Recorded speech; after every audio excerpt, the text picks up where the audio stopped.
नमस्कार साथियों, आप सभी का एक बार फिर से स्वागत है अभ्यास एग्री एकेडमी के यूट्यूब चैनल पर। तो IBPS AFO 2024-25 का फाइनल कंप्लीट डिटेल नोटिफिकेशन आ चुका है और आइए जानते हैं इस नोटिफिकेशन में क्या है। हमारे एग्रीकल्चर फील्ड ऑफिसर AFO के लिए टोटल नंबर ऑफ वैकेंसीज कितनी हैं, ठीक है, और साथ साथ में इसका प्रीलिम्स एग्जाम कब होगा, मेंस क्या होगा, एग्जाम का पैटर्न क्या होगा, उन सभी के बारे में हम जानते हैं।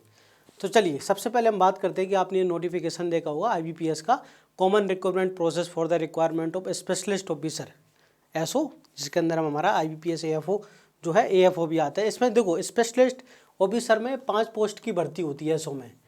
IT ऑफिसर होती है, एग्रीकल्चर फील्ड ऑफिसर है, राज्यसभा जो है राजभाषा अधिकारी होती है, लॉ ऑफिसर है, HR होता है और मार्केटिंग हमको है, हम एग्रीकल्चर वाले हैं तो हमारा ये एग्ज़ाम है।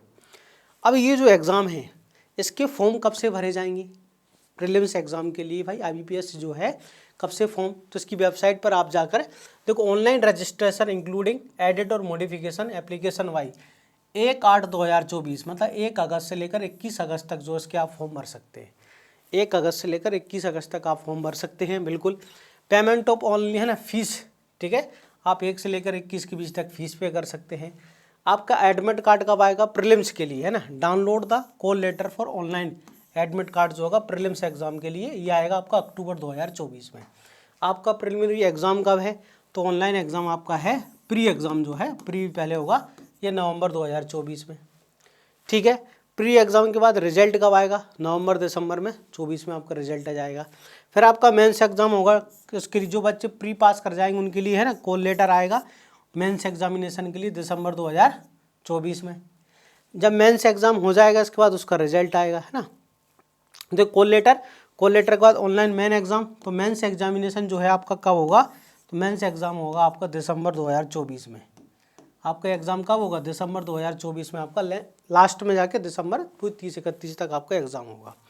फिर इस एग्जाम होने के बाद क्या आएगा, मेंस का रिजल्ट आएगा, declaration of the mains result जनवरी फरवरी में, ठीक है। मेंस के स्कोर लिस्ट के आधार पर आपका इंटरव्यू है ना, इंटरव्यू के अंदर नाम आएगा। अगर आपके अच्छे नंबर आते हैं तो आपको इंटरव्यू कॉल आएगा, तो इंटरव्यू होगा फरवरी मार्च में। और फाइनल जो रिजल्ट आता है कि जो आपका सिलेक्शन हो गया, आपको बैंक मिल गई है, फाइनल अलॉटमेंट जो होता है वो अप्रैल 2025 में होगा, ठीक है। ये सारी बात है। कौन कौन सी बैंक जो है इस एग्ज़ाम के अंदर पार्टिसिपेट कर रही, वहाँ पर उन बैंकों के नाम है, bank of Baroda, bank of India, bank of Maharashtra, Canara, central है, Indian overseas, Punjab and Sindh bank, UCO, union bank of India. अब देखो इसमें एज लिमिट भी होती है, मिनिमम एज लिमिट चाहिए 20 ईयर और मैक्सिमम होती है 30। मैक्सिमम कितनी है 30। यहाँ पर कुछ एज रिलैक्सेशन भी दिया जाता है, क्या कि जो SC ST के बच्चे हैं उनको 5 साल का एज रिलैक्सेशन होता है, OBC नॉन क्रिमिलियर को 3 साल का होता है, ठीक है। इसके बाद जो होते हैं पर्सन विद बेंचमार्क डिसेबिलिटी, ठीक है, उनको लिए 10 साल का होता है, एक्स सर्विसमैन को 5 साल का होता है। यहाँ पर एक लाइन लिखी है कि candidate must have be born not earlier 1994 का पहला जन्म नहीं होना चाहिए, 2004 के बाद का नहीं होना चाहिए, इसके बीच में इसकी डेट ऑफ बर्थ होना चाहिए, ठीक है। अब हम बात करते हैं एग्रीकल्चर फील्ड ऑफिसर जो AFO, इस एग्ज़ाम को देने के लिए आपके पास जो एसेंशियल एजुकेशन क्वालिफिकेशन की रिक्वायरमेंट होती है वो क्या चाहिए, कौन कौन से बच्चे इस एग्ज़ाम को फिल कर सकते हैं जिनके पास डिग्री। देखो AFO की बात करें मिनिमम 20 ईयर से मैक्सिमम 30 ईयर है, 4 ईयर आपकी डिग्री 4 ईयर होना चाहिए, 4 ईयर डिग्री ग्रेजुएशन एग्रीकल्चर में, आपके पास BSc एग्रीकल्चर हो, BSc हॉर्टिकल्चर हो, एनिमल हस्बेंड्री हो, वेटनरी साइंस हो, dairy science, fishery science, fishericulture, agriculture marketing, cooperation in banking, agro forestry, agriculture biotechnology, BTech biotechnology, food science, agriculture business management ABM वाले बच्चे, food technology, dairy technology, agriculture engineering, sericulture, fisheries और engineering, ये fisheries engineering, ये सभी बच्चे जिनकी 4th year degree programme है वो इसके अंदर फिल कर सकते हैं। चलिए ओके। अब देखो मोस्ट इम्पोर्टेंट क्या है कि आपकी ऑनलाइन एग्जाम की फ़ीस कितनी है, तो देखो 175 रुपये है GST सहित, SC ST PW, और 850 रुपये किसका, अदर जो कैंडिडेट है OBC जनरल वाले उनको 800 रुपये है, 850 रुपये, ये तो फीस हो गई। अब हम बात करते हैं स्ट्रक्चर ऑफ द एग्जामिनेशन, कि हमारा जो एग्ज़ाम होगा प्रीलिम्स का प्री एग्ज़ाम होगा उसमें क्या क्या आता है प्री एग्ज़ाम के अंदर। तो प्री एग्ज़ाम के अंदर आपको क्या क्या आएगा याद रखना, इंग्लिश, रीजनिंग और क्वांटिटेटिव एप्टीट्यूड प्रीलिम्स के अंदर ना, प्रिलिमिनरी एग्जाम जो है जिसमें एग्रीकल्चर फील्ड ऑफिसर की अगर बात करें, इंग्लिश आएगी, रीजनिंग आएगी, क्वांटिटेटिव एप्टीट्यूड, सबके 50-50 50 क्वेश्चन 50 क्वेश्चन 50। तो यहाँ पर होगा टोटल 150 क्वेश्चन आएंगे। कितने आएंगे प्री में? 150। ठीक है। इंग्लिश जो है एक क्वेश्चन आधा नंबर का होता है, 25 नंबर की आएगी, रीजनिंग 50 नंबर की आएगी और मैथ क्वांटिटेटिव एप्टीट्यूड 50 का आएगा। तो ये आपका टोटल एग्जाम जो है, नंबर ऑफ क्वेश्चन है 150 और मार्क आपके 125 नंबर का। अब इसमें से सेक्शनल कट ऑफ भी जाता है, ओवरऑल कट ऑफ भी आपको निकालना होती है।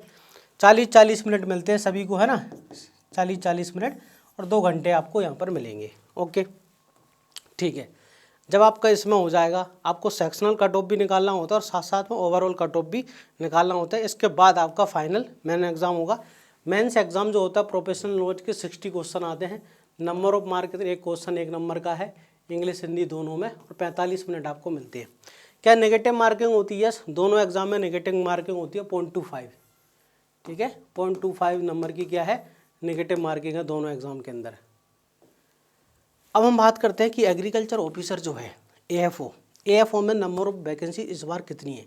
तो इस बार दोस्तों वैकेंसीज बहुत ही कम है एज़ कम्पेयर टू, आप हर बार ईयर बाई ईयर देखोगे लगातार वैकेंसीज की संख्या बहुत कम होती जा रही है। तो मतलब कंपटीशन अपने आप ही बहुत ज़्यादा हो जाएगा। यहाँ पर प्रीलिम एग्जाम का कट ऑफ भी बहुत ज़्यादा जाएगा, फिर मेंस का भी, क्योंकि नंबर ऑफ वैकेंसीज कम है। बाद में ऐड होती है 100, 150, 200 वैकेंसी, तो जब भी कितनी हो पाएंगी। देखो यहाँ पर वैकेंसीज आप देख सकते हैं, टोटल नंबर ऑफ वैकेंसीज है 340। कितनी है हमारी एएफओ की? टोटल नंबर ऑफ वैकेंसीज है 340। कौन कौन सी बैंक में है? क्या देखो, बैंक ऑफ बड़ौदा इसमें कोई भी वैकेंसी नहीं है। ठीक है, इसके अंदर आप देख रहे हैं बैंक ऑफ इंडिया कुछ भी नहीं है, बैंक ऑफ महाराष्ट्र इसमें कुछ। यहाँ पर वैकेंसी आप देखोगे पंजाब नेशनल बैंक। ठीक है, पंजाब नेशनल में एससी की 46 है, एसटी की 23 है, ओबीसी की 83 है, ईडब्ल्यूएस की 31 है, जनरल की है 127। तो इसी प्रकार पंजाब नेशनल बैंक में जो टोटल है 310 है। फिर इसके बाद यूको बैंक में है 6 वैकेंसी। 6 वैकेंसी के बाद आप देखोगे 3, ठीक है, एसटी के लिए, 9 इसके लिए हो गई, अपना ओबीसी के लिए, ईडब्ल्यूएस के लिए 3 है, यूआर के लिए 15 है। इसके बाद अगला यूनियन बैंक, कोई वैकेंसी नहीं। तो टोटल जो है, ठीक है, टोटल वैकेंसीज की संख्या जो है यहाँ पर याद रखो कितनी हो गई। एससी के अंदर 52 है, एसटी के अंदर 26 है, ओबीसी के 92 है, ईडब्ल्यूएस में 34 है ना। और इसके बाद जनरल की कितनी है 100, यूआर की 142 है। इस प्रकार टोटल नंबर ऑफ वैकेंसी है 340 इस साल। ठीक है, ये अपनी कहने उनके लिए होती है, HIOC जो अपने फिजिकली डिसेबल्ड लोग हैं उनके लिए है। तो यहाँ पर टोटल नंबर ऑफ वैकेंसीज देखो कितनी हो गई। टोटल नंबर ऑफ वैकेंसीज वो हो गई, ठीक है, 340। अब देखो दोस्तों वैकेंसीज की संख्या है बहुत कम। अब आपको क्या है, और एग्ज़ाम भी इस बार जल्दी है। पिछली बार एग्ज़ाम दिसंबर में होता था, मेंस जनवरी में, इस बार 1 महीने पहले एग्ज़ाम है। तो आपके पास टाइम है बहुत कम। अगस्त है, ठीक है, सितंबर है, अक्टूबर, ये 3 महीने मान के चलो। ये 3 महीने में आपको प्रीलिम्स को बहुत अच्छे से करना पड़ेगी। क्यों? क्योंकि आपको प्रीलिम की सीट कम है तो प्रीलिम्स का कट ऑफ ज़्यादा जाएगा। तो हमको प्रीलिम को बहुत अच्छे प्रैक्टिस, आपको यहाँ पर प्रैक्टिस ज़्यादा करनी है। जितनी ज़्यादा प्रैक्टिस आप करोगे, जितनी ज़्यादा प्रैक्टिस करोगे, जितने ज़्यादा मॉक टेस्ट लगाओगे, ठीक है, मॉक टेस्ट ज़्यादा से ज़्यादा लगाएं। नए लेक्चर देख लें, जितने ज़्यादा से ज़्यादा मॉक टेस्ट लगाएं, उसमें नंबर को अपने हर बार, है ना, इम्प्रूव करते चले। जो गलती है और उनसे सीखें क्या गलती कर रहे हैं। और नंबर ऑफ मॉक टेस्ट आप 3 महीने में कम से कम 40, कम से कम 50 मॉक टेस्ट तो आप लगाएं कम से कम, है ना। अगर एक एक सब्जेक्ट के 50-50 लगा लो तो और अच्छा है। मॉक टेस्ट जितना ज़्यादा लगाओगे नंबर इम्प्रूव उतने ज़्यादा आ जाएंगे, आपकी एक्यूरेसी बढ़ेगी, आपका टाइमिंग जो है, स्पीड क्वेश्चन सोल्व करने की। अगर आप मॉक टेस्ट नहीं लगाओगे तो आपकी स्पीड कम रहेगी, और स्पीड कम रहेगी तो आप मेंस में सारे क्वेश्चन नहीं कर पाओगे, और क्वेश्चन नहीं कर पाओगे तो आपको जो मार्क्स चाहिए ओवरऑल है कट ऑफ के लिए वो कम हो जाएंगे। आप सेक्शनल तो निकाल पाओगे, बोला सर मैंने 10-10 क्वेश्चन कर दिए। 10-10 क्वेश्चन करने से काम नहीं चलेगा, क्योंकि नंबर ऑफ वैकेंसीज कम है, आपको ओवरऑल कट ऑफ भी निकालना है। सेक्शनल भी नहीं कि मैं सारे 5-5 क्वेश्चन कर दूं, 10-10 क्वेश्चन कर दूं। मेरा सेक्शन से क्या होगा, ओवरऑल भी चाहिए, ओवरऑल के लिए स्पीड चाहिए। तो आपको स्पीड मेंटेन करने के लिए क्या करना पड़ेगी, स्पीड मेंटेन करने के लिए आपको, ठीक है, मॉक टेस्ट देना पड़ेगी। स्पीड कैसे बढ़ेगी, तो उसका एक ही तरीका है, थ्योरी पढ़ने से नहीं। आप करिए, सवाल करिए, लगाइए, ठीक है, क्वेश्चन कितने अटैम्प्ट कर पा रहे हैं 2 घंटे में, मॉक टेस्ट लगाइए। तो स्पीड कैसे बढ़ेगी, मॉक टेस्ट से बढ़ेगी। तो मॉक टेस्ट जितने ज़्यादा देंगे आप स्पीड बढ़ाइए, और तैयारी साथ साथ में। ऐसा नहीं कि आप मेंस को भूल जाओ, क्योंकि अल्टीमेट सिलेक्शन तो मेंस से ही होना है। ठीक है। तो साथ में मेंस को लेकर भी है ना 4-5 घंटे डेली मेंस को भी देना है।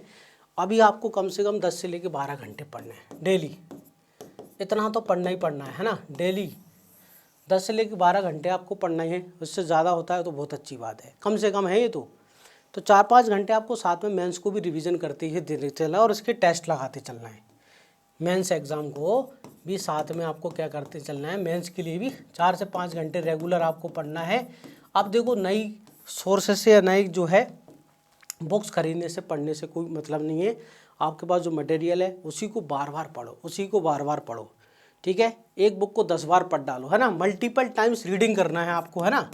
आपको क्या करना है, बार बार रिवीजन में, बार बार आपको रिवीजन करना है ना। और ज़्यादा डाटा के फेर के ना इतना सारा कंटेंट इकट्ठा मत कर लेना। इतनी सारी किताबें खरीद ली, इस कोचिंग की खरीद ली, इसकी खरीद ली, इसकी खरीद ली, एंड में चल के किसी की नहीं पढ़ पाए तुम। ये नहीं करना। एक की जहाँ से आप पढ़ रहे हैं वहीं से पढ़िए, लेकिन बार बार पढ़िए, बार बार पढ़िए चीज़ों को, है ना। बार बार क्या करना है, रिवीजन। जितनी ज़्यादा बार आप रिवीजन करोगे, जितनी ज़्यादा बार रिवीजन करोगे उतना ज़्यादा फ़ायदा होगा, ठीक है। और मॉक टेस्ट देखो, मॉक टेस्ट तो अल्टीमेट है ही। मॉक टेस्ट आप 3-4 जगह से, अलग अलग जगह से परचेस करें, मेरे मानना है। मॉक टेस्ट जो है एक ही जगह से नहीं, 3-4 अलग अलग कोचिंग, 4-5 जहाँ से। इससे क्या होता है, आपको नए नए वेरियस टाइप के क्वेश्चन देखने को मिलते हैं। सभी के एक जैसे नहीं होते, सबके अलग अलग होते हैं। तो आपको नंबर ऑफ डिफरेंट टाइप के क्वेश्चंस आपको अलग अलग कोचिंग इंस्टीट्यूट के देखने को मिलेंगे। तो आप मॉक टेस्ट जरूर परचेस करें, ठीक है। इससे क्या होगा, आपका जो है ना कॉन्फिडेंस लेवल बढ़ेगा। आप नए क्वेश्चन मिलेंगे, उसको पढ़ेंगे, आपके माइंड में आएंगे, तो ऐसे आपके सामने बहुत सारी जो क्वेश्चन है कवर हो जाएंगे, ठीक है। बहुत सारा सिलेबस कवर हो जाएगा, जो हो सकता है एग्जाम में से रिलेटेड आपको क्वेश्चन देखने को मिले, इससे रिलेटेड चीज़ें। तो मॉक टेस्ट पर बिल्कुल ज़्यादा फोकस करें, साथ साथ में रिवीजन करते रहें। नए सोर्सेज से पढ़ने की अब ज़्यादा कोई आवश्यकता है नहीं, क्योंकि टाइम बहुत लिमिटेड है। इसलिए दोस्तों, इसके लिए हम IBPS CFO के लिए मेंस डेडिकेटेड टेस्ट सीरीज चालू करेंगे, जिसके अंदर जल्दी से जल्दी अभी शेड्यूल अपलोड कर दिया जाएगा, ठीक है। जिसमें specially dedicated to IBPS CFO mains के लिए, स्पेशली मेंस के लिए जो बच्चे टॉपिक वाइज करेंगे, फिर हम फुल लेंथ करेंगे, पहले टॉपिक वाइज फिर फुल लेंथ।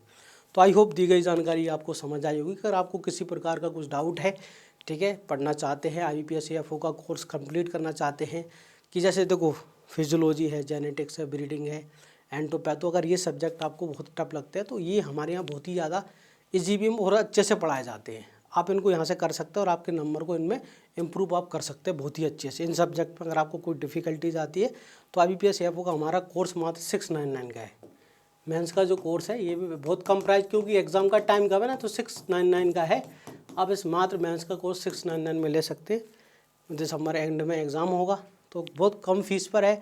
इससे आपके एग्ज़ाम में फाइन, क्योंकि नंबर ऑफ़ सीट्स कम है, आपको हर मार्क बहुत इंपॉर्टेंट है। नंबर ऑफ़ सीट्स बहुत कम होने से आपका हर एग्ज़ाम के अंदर एक एक मार्क बहुत इंपॉर्टेंट है, आधा आधा नंबर, जो कि आपकी सीट को रिजर्व करवाएगा, आपका फाइनल एग्ज़ाम में सिलेक्शन को सीट दिलवाएगा।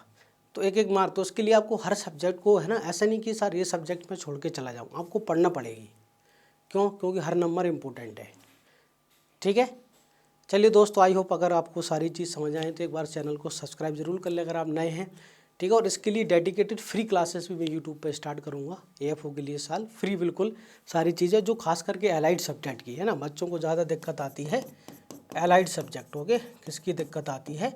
एलाइड सब्जेक्ट की, ओके। इनकी हम स्टार्ट करने वाले हैं। तो मिलते हैं नेक्स्ट वीडियो के अंदर, तब तक के लिए जय हिंद।